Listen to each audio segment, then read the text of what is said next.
we're putting a lot of work and, like, stress on ourselves. And then there's the whole applying to college, getting into college, and, like, then the stressors of social media and everything like that. So, like, it's scary, becoming an adult and learning how to do adult things.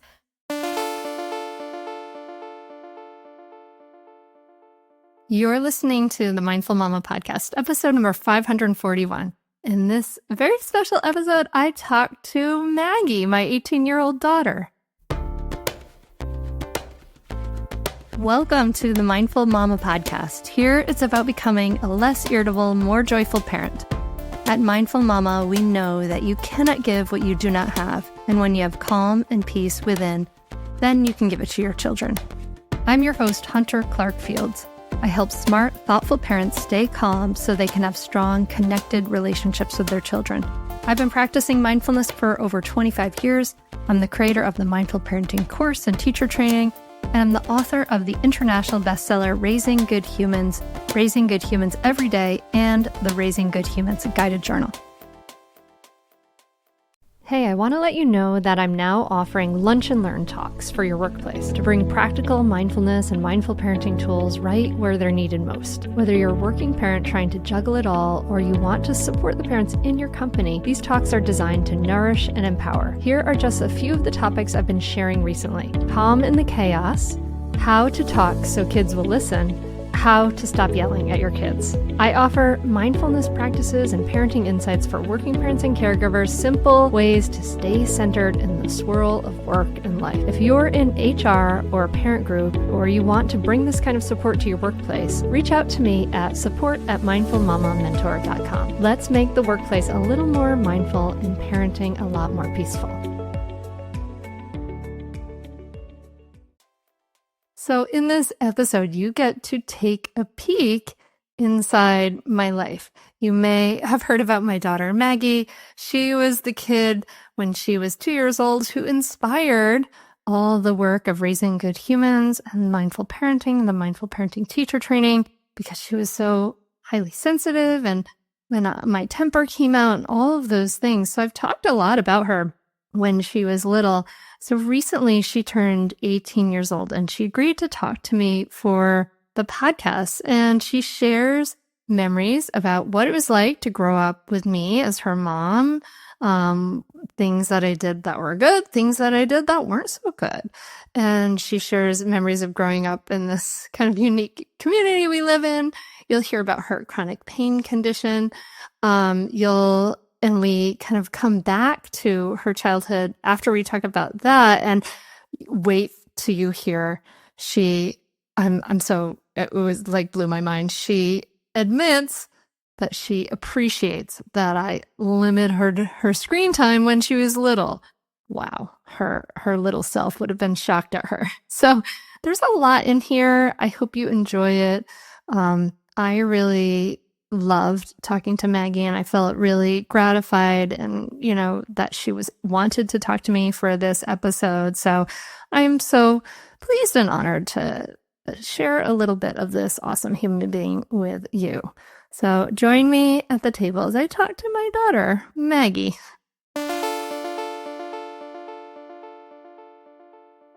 Well, Maggie, thank you so much for coming on the Mindful Mama podcast. Welcome. This is your first appearance your voice has had in 6 years. So I was a tiny child. But didn't they do an ad once? I think you might have read an ad once, and then you also said welcome to the Mindful. Oh, I did an intro with my cute baby voice. I have that somewhere. I will cherish it forever. I'm not a cute baby anymore. And you have a little cold, so yeah. Dear listener, this is her just slightly having a cold voice. But this is so cool. I'm so glad you agreed to come on the podcast because people have heard all about you. Do you feel sort of weirdly famous for being, for crying as a 2-year-old? Yeah, I guess. I mean, probably, thousands of people they're only like recollection of me in their brain is that I was a tantrumy 2-year-old. I don't know if that's a good like image to be putting out in the world of myself, but whatever. I mean, the truth is we were all tantrumy 2-year-olds, like every single person. It's just yours true. happened to Mine's been being publicized. publicized by your mom. Wow, Mom, using me for content. Jeez. Well, yeah, I mean, but it was also my experience too. True. So but it's weird because it was kind of both of our experience. Although at 2, it's just such I wasn't really conscious. I was just like food and stuff. You were like, give me bunny crackers. Exactly. Yeah, you were obsessed with bunny crackers. Yeah, it's interesting. I've thought about that, like, because, yeah, that's very much your story. And so I tend to, like, talk about you a lot because my story was that, you're a highly sensitive person, as you know, and that it was my temper. I had trouble with that. So that's, like, kind of both of our story. It's kind of interesting. You can't raise a good human without a good human to raise. Yeah, you were a good human to raise. Well, thank you. I appreciate it. Okay, cool. Well, tell me about, I think it's interesting for people to know, like, you're 18 now, and I wrote about, like, you when you were, like, 18 months old, and challenges, that were really typical for every 2-year-old, and you just were a highly sensitive kid, which is not surprising because I'm a highly sensitive person. But yeah, what was your childhood like? It's a very general question. I don't know. Lots of like, I was outside a lot because, we live in Arden. Do the people know about Arden? Probably not. We live in this like sort of artist community. There's lots of like woods and community events and neighbors. It was a very nice place to grow up. Like there's a playground and loads of woods just right down my street. So a lot of the times me and my sister would just go outside and go down to the creek and pretend to be fairies or whatever for hours. And that was great. Like, I loved that. We did a lot of book reading and, like, we had a lot of freedom. Just, like, oftentimes we'd just be like, we're going outside. And the mom would be like, okay. Yeah. I mean, we're lucky that way. I know that other people would like that, right? Like we live in a cul-de-sac, so it's really safe. Yeah. Pretty easy to just kind of stay in the yard as a kid and not get squashed by a truck or something. Yeah, well, we weren't in the yard, but we weren't being squashed by trucks either. Yeah, it would not be that easy if I was like, we were in a city or something like that. Do you have any memories from before Sora was born? She was born when you were 3. I don't think so. Yeah. Okay. It was always she was your best birthday present, I still say.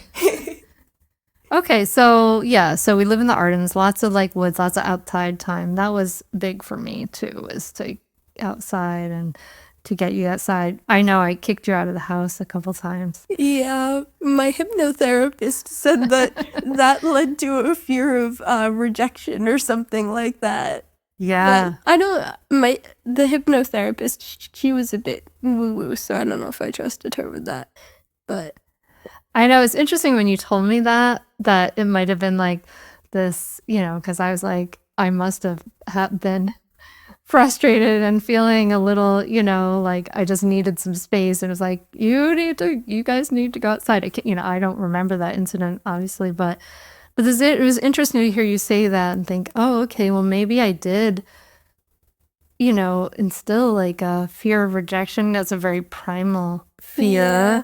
Like, I remember being told, I remember kind of specifically you being like angry at us and making us go outside and locking the door and saying, you guys can't come back for the next, like, half hour or something. No, like hour plus. and just being really scared. And, like, I don't know what to do. She's not gonna let us back in. Like, I'm sorry. It's fine. I'm sorry if I scared you. I can't imagine I would have said, like, you can't come home for 2 hours, but I imagine that might have been how you heard it as a kid. Oh, yeah. Yeah. I mean, like, as a kid, half an hour is like 4 hours to you. Like, Yeah. it feels so long. And you were older, so you felt more responsible. Yeah, I was responsible for Sora. And we don't know what ages this was. No. So I can, like, see, like, Child Protective Services being called on me.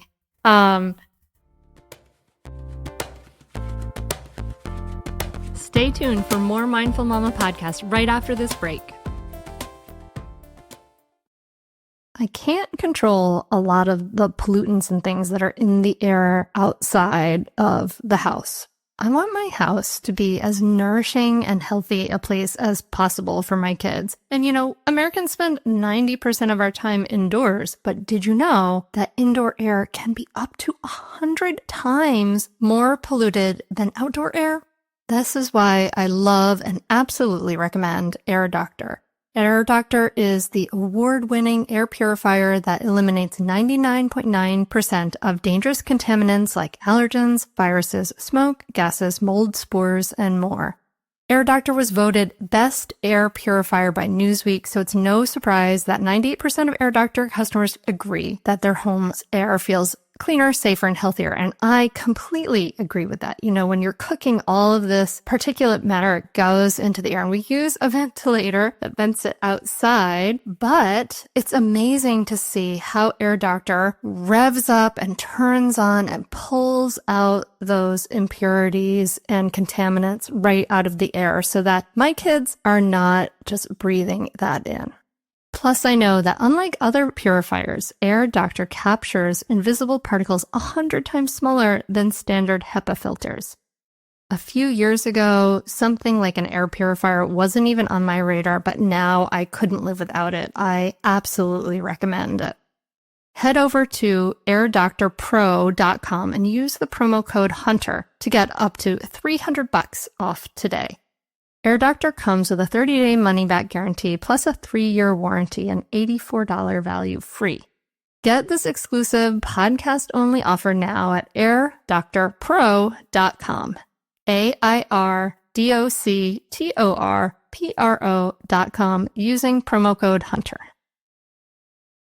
But it's interesting because when you told me that after you went to the hypnotherapist, I had to kind of take that in and be like, oh, okay, like, well, I can't do anything about it now, and I hope I didn't, obviously nobody comes away from their childhood without some hurts and things, but, it was like, oh, I definitely felt some sadness that if I caused you to be scared, I definitely didn't want that, but who knows. No, it was like a one-time thing, pretty much. But then it was interesting because then you wrote about it in your college essay, like that same thing.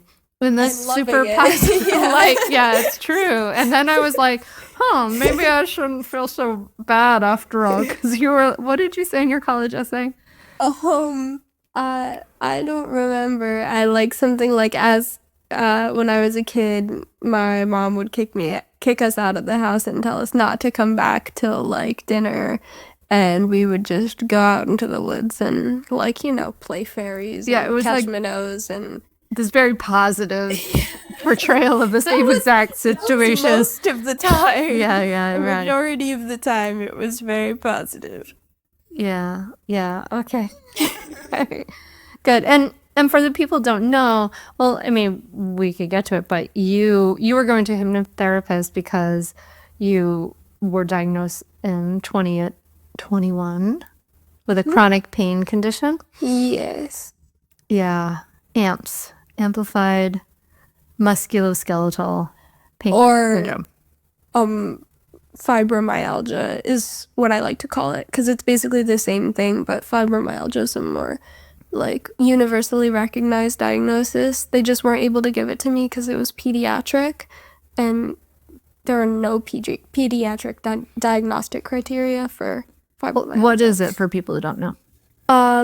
So it's a like neurological disorder where your vagus nerve amplifies basically all of your pain signals, which like it constricts your blood vessels, which then also amplifies your pain signals. So basically it's a constant amplification of every pain signal you get. So like even light touches, like just, tapping your hand, that hurts. So basically every sensation I experience is pain, which isn't great. But it comes with a lot of things like headaches and fatigue and stomach problems. And I also probably have hypermobile Ehlers-Danlos syndrome, which is like hypermobile loose joints, which leads to a lot of frequent sprains, dislocations, subluxations, and like just joint instability in general. So, it's made high school a little challenging. Yeah, and without us like we don't want to like get super medical in this, but like it's been, yeah, I mean, the whole thing has been really hard for you, obviously. It's been really hard for me, that's for sure. I mean, now that we're X number of years out of it, you're doing, just to let people know, you're doing a lot better than you were. Yeah. I mean, I guess it's hard to like quantify or like kind of remember how I was doing. For reference, I was diagnosed in the middle of freshman year of high school. I'm a senior now. It's hard to kind of remember how I was doing freshman year, but I had to drop out of gym. I remember like not being able to handwrite assignments like almost at all because my fingers would swell up so much and hurt so much that I would go to the nurse and get like a heating pad and carry it around just in my hands because that was like the only thing that kind of helped. And it hurt you to walk. Yeah, it hurt to walk, it hurt to sit, basically it hurt to do everything. So most of my freshman year, I didn't really do any extracurriculars or anything freshman year because I was at physical therapy, I was going to the chiropractor, I was going to doctors because like the first half of freshman year we were trying to figure out what it was. And then the second half of freshman year was like, okay, you're in physical therapy now, which was like twice a week, which was a lot for me. And now you're hiking. Like we went on a half an hour hike 2 days ago. Well, yeah. It kind of goes up and down. Like the end of sophomore year, I was doing really well.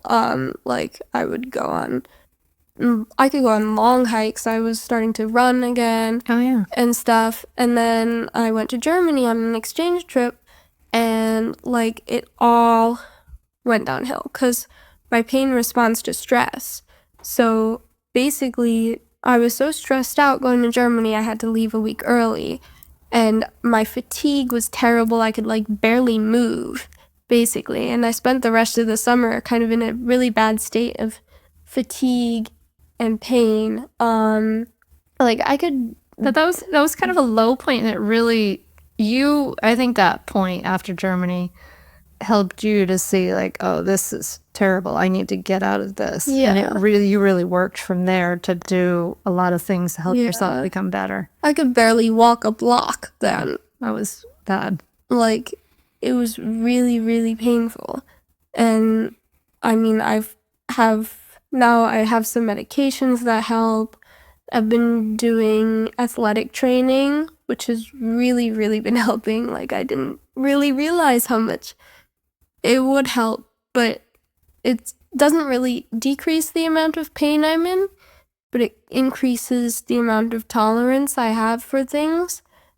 Like, at the start of, or last year, I was walking with a cane a lot because my legs were hurting so much, and the cane increased my capacity for standing longer, for walking longer. So it helped. And I've been doing athletic training, and it's been like a lot better because my athletic trainer, she's been able to specifically help strengthen the muscles that need strengthening for me, so like I can do things longer.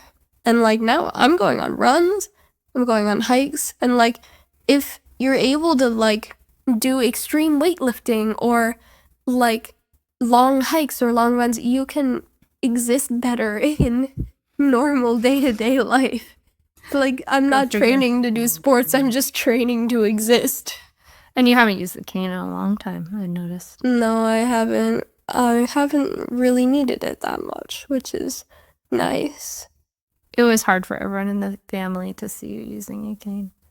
Yeah, I mean, I understood, I had to come around to it, but it was hard. It's hard to see your child. It's really hard to see your child, like, debilitated and suffering when you should be, like, in the prime of, yeah, I mean, the whole people being sad seeing me with a cane was kind of annoying, because, like, yes, I'm in pain, but also I'm in more pain without the cane. Yeah. Like, you should be sadder to see me without the cane. Like, yes, canes signify old people, and they signify debilitation and disability, but I have a disability. Like, it's gonna be there whether I have a cane or not. And I don't know. It's just annoying, like, this sort of stigma around it, when it's literally just, oh, so I can walk longer. Like, I don't know. Yeah, I see that. And you made those arguments to me at the time. Well, we kind of jumped ahead. I wanted to ask you a little bit more about, like, kind of when you were a kid. And I was wondering if there was something that, me or Daddy did as a parent that ever made you feel like, we talked about the challenging moment. Is there anything that we ever did that made you feel like really loved or safe? I don't really know. I mean, of course, there were lots of things, but I can't really think of anything specific. Okay, that's okay. Just like, hugs, things like that. Probably. Probably hugs and things like that. Okay, all right. Is there, looking back, is there any kind of like childhood habit or something you believed that makes you laugh now? Drill. Oh yeah, you used to say drill. I read so many books as a kid. I read so many books as a kid. You did. And you read a lot. I didn't really know how to talk that much, and most of the words I encountered in life came from a book and not from someone talking to me. So I made up my own pronunciations. A lot of words. And I was adamant for quite a while that drill was pronounced drill. Drill. It's like the Eastern European version or something like of the I, in Europe people say the letter I, E, they pronounce it E, like drill. Well, you did have a drill as a kid. Do you remember your drill? My little hand drill? Yeah. I loved your hand drill. I loved making things. Like, I remember making a little set of tables and chairs for my dollhouse. Oh yeah, I still have those. They're in the dollhouse over there. I felt very proud of my table and chairs. And like, now I built like floor to ceiling bookshelves for our living room in high school. So I guess it's good you gave me that hand drill. It paid off. We gave you the little toolkit. I think when you were 6. Maybe like 7. I don't know. And it had like a little handsaw in it. Yeah. And the a drill that's like you wind it. It's not a crank drill, hand crank drill, and you would drill holes in all the blocks. What else are they supposed to drill holes in? I know, it was obviously the obvious piece of wood to drill holes in at the time. Do you remember any of the games you and Sarah played? Because you guys had a lot of games, a lot of things that involved all the scarves. Actually, I was just talking about the scarves, like how the scarves were like the best toy. Yeah, they were great. I don't really remember anything specific. I remember doing lots of dress up, lots of fort building. Lots of fort building. The scarves were like the roofs. Yeah, lots of things with Legos. There was the whole era where you cut open the stuffed animals and put hearts in them. You were doing like Beanie Boo surgery. We were obsessed with Beanie Boos, and we would make them do little races down the railing of the stairs. yeah. We would time how long they took to slide down the railing of the stairs, and we would do like a bracket of like the Beanie Boo races, and we would do like Beanie Boo Doctor, where we'd give them checkups, and then I think we'd like say, oh, like you don't have a soul, and like cut out a little like construction paper heart, and like literally cut open the Beanie Boo and put a little heart in it and sew it up. Like, I still have Super Waddles in my bedroom. His Super Waddles is the Beanie Boo penguin, and I made him a little cape, and I cut open him and put a heart in him. He was the best Beanie Boo slider. He won all the competitions. All right. And you still have Half. Yes, I do. Half lives on top of one of my stereo speakers We should explain what Half with their bear. Do you want to explain? Half is the like small like lovey blanket thing that has like a sheep head that they gave me when I was really little, and they tried to tell me when I was a baby, and they tried to tell me to call it flat sheep. Oh, no, that's just what we called it. Oh, you called it flat sheep, but I couldn't say flat sheep, so I just said Half. So it's been Half forever. And there's also Bear, who is a bear. Yeah. So lots of good things. Yeah, it's fun to remember all those crazy things. And all those creative projects, they ended up turning into like, oh, I don't know, like your movie that you filmed about the robber's daughter in the woods. And that movie. All kinds of things. Bonus points to anyone who finds my YouTube channel and watches that movie. The robber's daughter. If you had to give me, like your parent, a piece of advice, jumping ahead in time about parenting a 17, 18-year-old person, what would it be? I don't know. Like, give us grace with things, because, like, I don't think adults realize how much stress and pressure we're put under and everyone is put under. Like, I don't know, maybe it's because I'm just hanging around a lot of the honors kids at school, but, like, we have so much. Like, a lot of the times we're going to school for 7 hours a day, plus work multiple times a week, plus extracurriculars. We're basically working, like, 10 hours a day on school work, extracurriculars, homework. We're putting a lot of work and like stress on ourselves. So, and then there's the whole applying to college, getting into college, and like then the stressors of social media and everything like that. So like it's scary becoming an adult and learning how to do adult things, but also like I don't know, maybe it's because I don't have the perspective, but it feels like we're doing a lot more than adults are, almost. Like, we're working our jobs on top of doing so many other things. So, I don't know, give us grace. We might need, like, help, comfort, stuff like that. We're just kind of figuring things out. We're not actually adults yet. Yeah, I could see that. I'm trying to remember when I was 17 or 18 and how I felt like. I think I felt like, no, I am an adult now. Just like, let me be an adult. I don't know. That's kind of how I felt. It's interesting. Maybe it's a generational thing. Maybe. Yeah. I mean, yeah, like everything's super different now. Obviously, I grew up without the internet. Yeah. You grew up where it always existed. Yeah.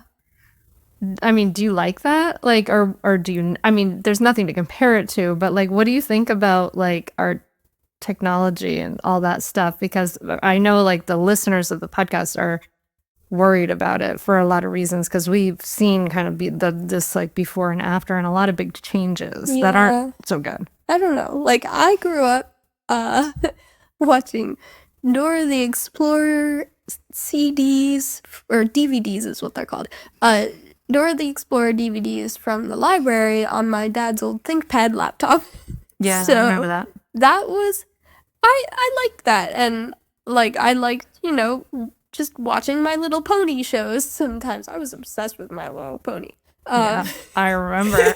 You would talk my ear off about My Little Pony, and I'd be like, okay, and I'd be like, refocus. It really was like a mindfulness practice to focus on the My Little Pony story because it was like My Little Pony was important. But I liked that, like, being able to watch shows sometimes, but not, like, iPad kids scare me.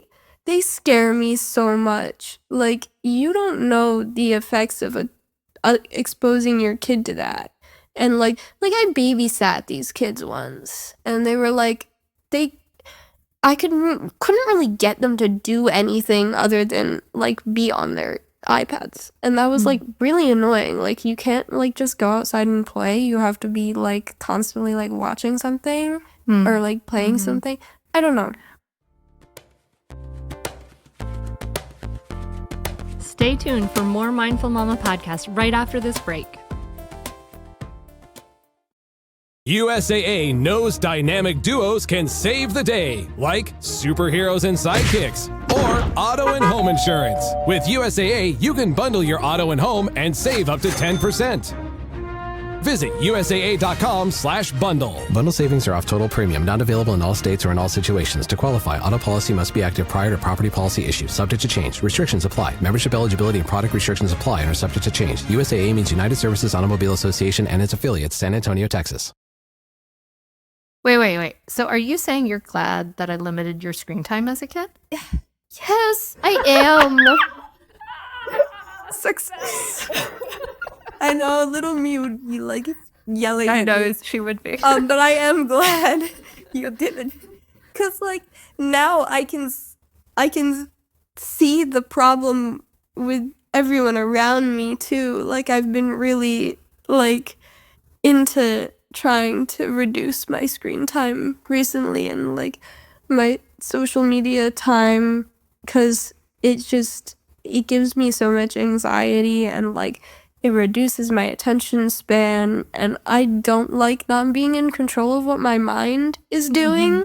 Like, that's kind of a thing for me, that I don't want to be like addicted to anything. Sure. I like being in control of my mind, and Instagram is addicting.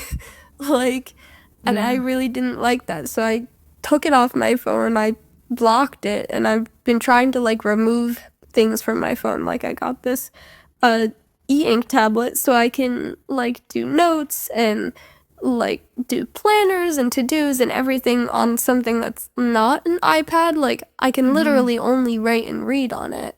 Like, well, you did put Instagram back on your phone though. No, I don't have it on You my do? phone. Oh, I just have it on my computer. Oh, you have it on your computer because I saw you liked some things. That's all I'm saying. I like being able to see what my friends are doing. It's been wild, but I don't need to be able to see what my friends are doing constantly while I'm also doing other things.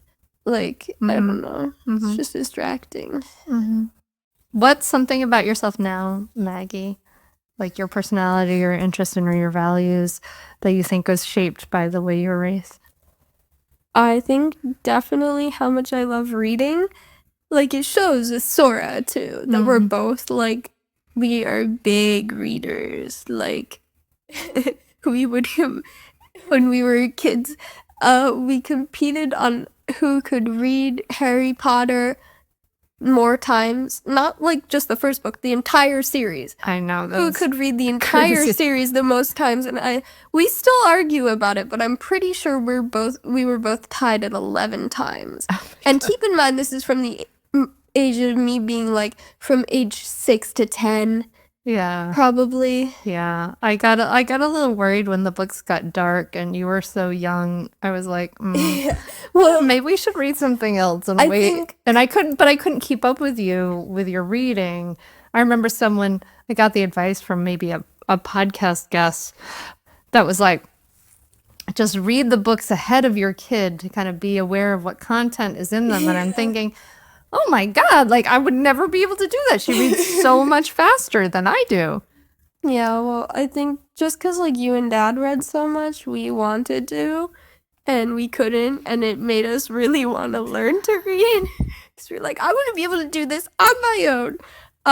And I love that. I love reading, and I love that Sora loves reading, and I think that's your fault. But, I'll happily take the blame for that one. That's a good one. and probably also Montessori helped. Like, I'm a very good student. I have, like, 4.3 GPA, whatever. And I don't know, I think I was in Montessori school since I was a baby, from when I was a baby to middle school. And Yeah, literally a baby. literally a baby. And I think that's definitely helped with how I learn. Like, I've noticed I'm a lot better at just like taking initiative and like doing things and figuring things out than like everyone else is. I don't know. I think That would make that's sense. helped with my academics a lot. Oh, good. Yeah, I mean that was so important to me, Maggie. You have no idea. Because I studied it in graduate school, and I thought, oh my gosh, like I could see the problems with forcing kids to learn certain things at certain times, and the whole idea of giving kids more choice in their learning, because we all have this desire and thirst for knowledge, and then it can kind of get killed by the system, the traditional system, if it's not done well. And so that was incredibly important for me. And yeah, you always loved your teachers and you loved your classes and you thrived, and that made me so happy. Yeah, and like I want to become a scientist, and I don't know, maybe that like comes from that, like wanting to know new things and learn new things and figure things out. Yeah, it was always like for the listener who doesn't know, like in a Montessori classroom from the young age, you have like work that you could do that would be objects. They would be physical objects on a shelf that would teach you something. They would be things like there would be physical tactile things, but also like math things and I reading still things. visualize numbers and multiplication in little squares. Like in Montessori, they teach you multiplication with little beads that are like in tens or in fives, and you put them together, or like blocks that you stack together into lines and then into squares. And like that is still how I visualize multiplying things. Like if I have 5 times 10, like in my head, it's 5 rows of 10. Oh, really? That's so amazing, because I'm so visual. That makes so much sense to me, but that wasn't how I was taught math. And so it was so confounding to me and so frustrating to me. But I feel like if I had been taught it that way, I wish, it would have been so much easier for me for the rest of my life, probably. Probably, Yeah. Oh my gosh. Oh, well, that's good. I'm glad Montessori has carried you through, and you still do think, you and Sora made lemon blueberry scones the other day, so you're still like, I remember you made blueberry muffins when you were 2 years old in your class, and I was like, this is amazing. Oh my gosh. Well, baking's just great anyway, because like you get to like, put stuff together and follow a recipe, and then you get something really, really yummy. Yeah, it has its intrinsic reward. Okay, so you're about, like, you're officially an adult now, which is like crazy, right? As you kind of go into adulthood, is there a lesson or value from our family that you want to carry forward into your own life? Other than like the screen time stuff, like if I had kids, they would not be getting iPads. Like, and the book reading, probably the family dinners too. Oh yeah, family dinners have been great. Yeah, it's really nice to be able to like always be sure that I'm gonna get a good meal when I get home at night, Like, I hear my friends talk about, like, oh, like, when I get dinner, I just have to, like, make something, or, like, find random snacks, or, like, heat up a frozen meal. Like, they don't eat with their family, and that's, like, just really weird to me. I don't know. I feel like it's just helped with, learning how to, like, eat properly and just everything like that. And connect, for me, it's an important piece of like being able to connect with everybody, because when now Sora's 15 and you're 18, it's like constantly doing things. Yeah, you're doing all kinds of things, which is great. Like, I think you should, like, you're doing all the scouting, venturing stuff, and all these, Sora's doing lacrosse, and you're doing working and all these different things. But we can sit down together and we have a good time, I think, on family meals generally, don't you think? Generally, yeah. Generally, I think we share a rose or thorn in our bud often, and we talk and we listen to each other. And I think that's really, really important to me. Yeah. Oh, well, and I can't think of anything else I need to ask you for the podcast. I probably should have asked the listeners if they have any questions for you. You're so famous now from raising good humans. Who would have thought? Who would have thought that that would happen? But imagine I like meet someone in the future and they're like, "Oh, you're Maggie from Raising Good Humans." That would be so weird. That would be embarrassing. Well, it's interesting though, like, because, yeah, you were, it just, if you were sensitive and a pretty intense little kid. And that's okay. I mean, we talked about that, like how, you're like an orchid. Well, I'm still sensitive and intense. And you're still sensitive and intense. It's not that surprising.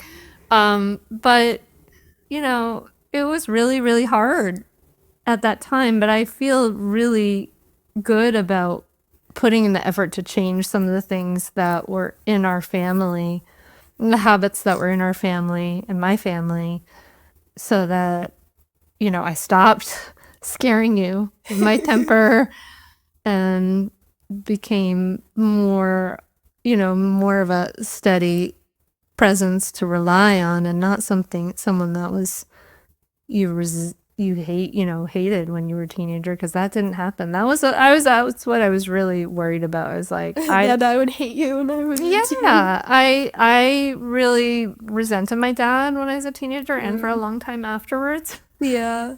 And occasionally still. But I also love him very much too. But yeah, I didn't want that for us. I could see the waste of that. Like, that was so sad, and that caused so much division, and that's what I didn't want. And it's like the greatest thing in my life that didn't happen. Yeah, makes me feel really good.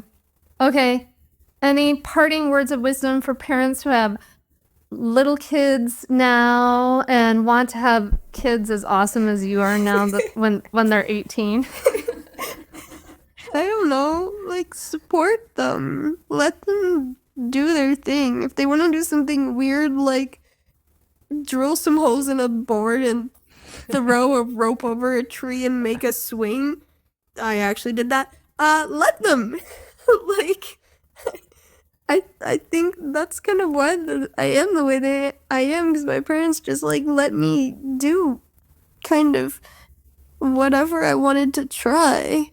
Yeah, a lot of creative stuff went down in the house. Yeah.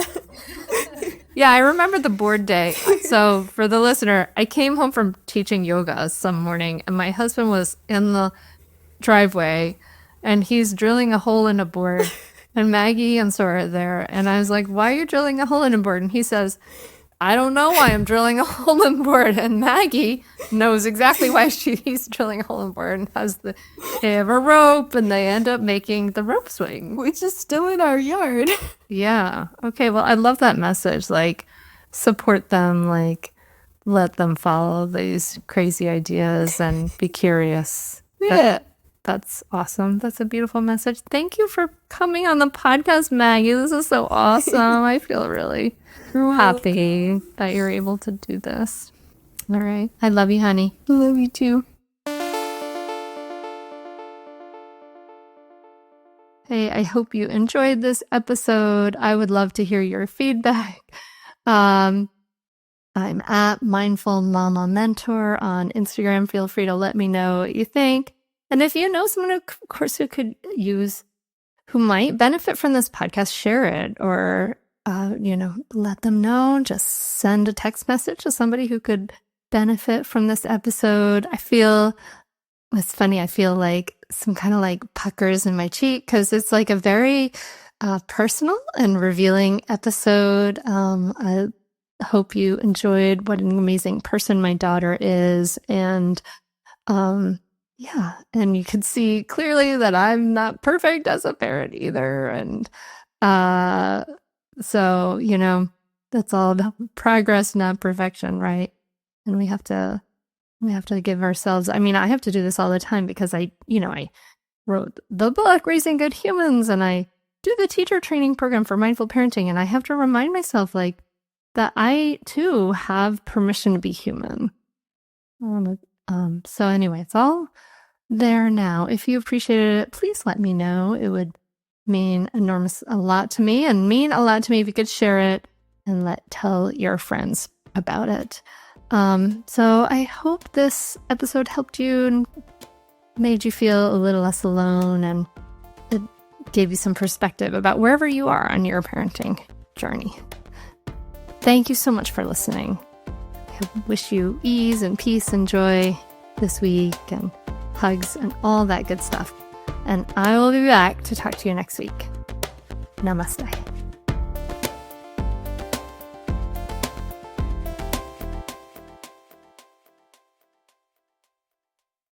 Hello, I'm Cassidy.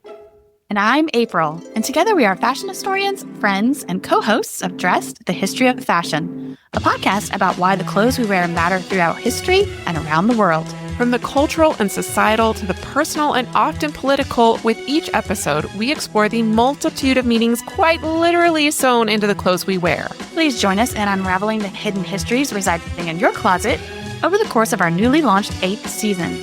New episodes are available on Wednesdays and Fridays on Apple Podcasts, Spotify, or wherever else you listen to your favorite shows.